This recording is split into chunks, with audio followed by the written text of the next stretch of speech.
টাকাটা অন্যায় এখানে। এই নিচে উচিত হচ্ছে এখানে কোনো তার জন্য পার্কিং আছে। এইটা হবে কেন এরকম?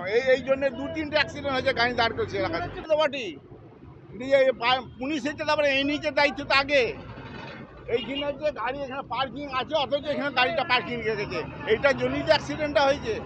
১৯ নম্বর জাতীয় সড়কের যত্রতত্র পার্কিং আর তার জেরেই ফের দুর্ঘটনার কবলে পড়ল যাত্রী বোঝাই বাস। পুণ্যার্থীদের বাস দুর্ঘটনার কবলে পড়ে স্বাধীনতা দিবসের দিন সকালবেলা। ঘটনাকে ঘিরে তুমুল আলোড়ন পূর্ব বর্ধমানের ফাগুপুরে ১৯ নম্বর জাতীয় সড়কে।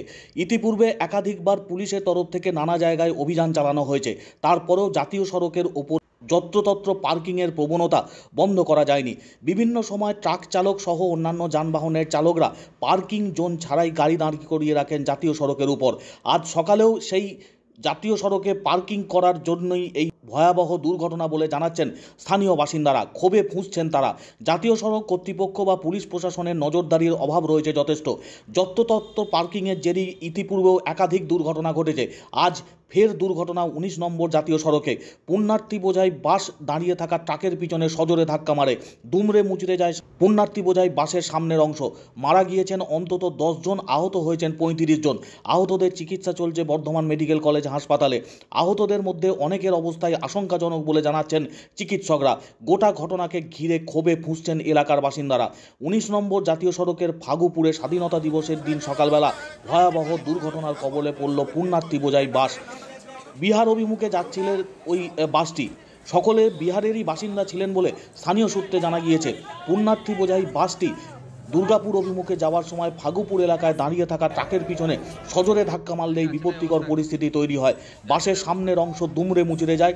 বাসে থাকা শিশুসহ একাধিক পুণ্যার্থীর মৃত্যু হয়েছে, আহত হয়েছেন কমপক্ষে ৩৫ জন। প্রত্যেকের চিকিৎসা চলছে বর্ধমান মেডিকেল কলেজ হাসপাতালে। অবিলম্বে জাতীয় সড়ক কর্তৃপক্ষ এবং পুলিশ প্রশাসনের কড়া নজরদারির দাবি করছেন এলাকার বাসিন্দারা।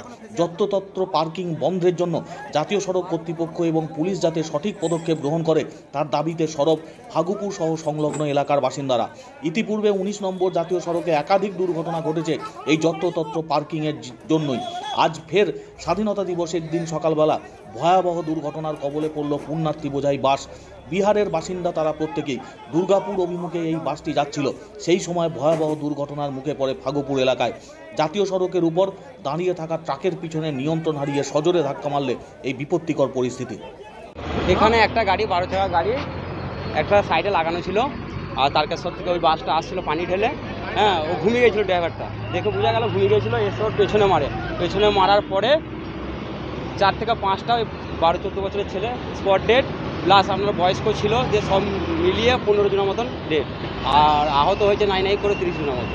বাসটা এখান থেকে যাচ্ছিল, যেখান থেকে এসেছিলো বাস তারকেশ্বর থেকে ঘুরে ঘুরে বাড়ি অব্দি যাচ্ছিলো। হ্যাঁ, বিহারের দিকে যাচ্ছে। সেগুলো তো প্রশাসনকে দেখতে হবে না, যে রোডের সাইডে ওইভাবে আগেও একটা ঘটনা ঘটেছে এইভাবে। ওই গাড়ি দাঁড় করেছিল আমাদের পাশের গ্রামে, 2টো ছেলে ওই মোটরসাইকেল নিজে মেরেছিল, স্পট ডেড হয়ে গেছে। টাকাটা অন্যায় এখানে। এই নিচে উচিত হচ্ছে এখানে কোনো তার জন্য পার্কিং আছে। এইটা হবে কেন এরকম?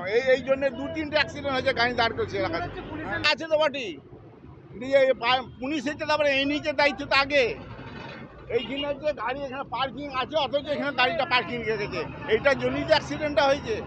ও গাড়ি এখানে দাঁড়িয়ে থাকে, মানে ওরকম আমাদের ধরুন একটা ছেলে অ্যাক্সিডেন্ট হলো ওই জন্যই। মেন হচ্ছে এইখানে না গাড়ি পার্কিং থাকে। এটা হচ্ছে ১৯ নম্বর জাতীয় সড়ক, বর্ধমানের ফাগুপুর এবং ফেরিঘাটের ঠিক মাঝখানে পার্কিংয়ের কাছে একটি লরি দাঁড়িয়েছিল। একটি পুণ্যার্থী বোঝাই মিনি বাস তারকেশ্বর থেকে বিহার যাচ্ছিলেন। হয়তো জানি না ঘুমিয়ে গেছে না কি, বাসটি সজোরে গিয়ে হচ্ছে একটাই, যে অবৈধভাবে পার্কিং করে এই লরিগুলো দাঁড়িয়ে থাকে রোডের ধারে। প্রশাসনের একটি নজর দেওয়া দরকার। এলাকাবাসী হিসেবে আমাদের দাবি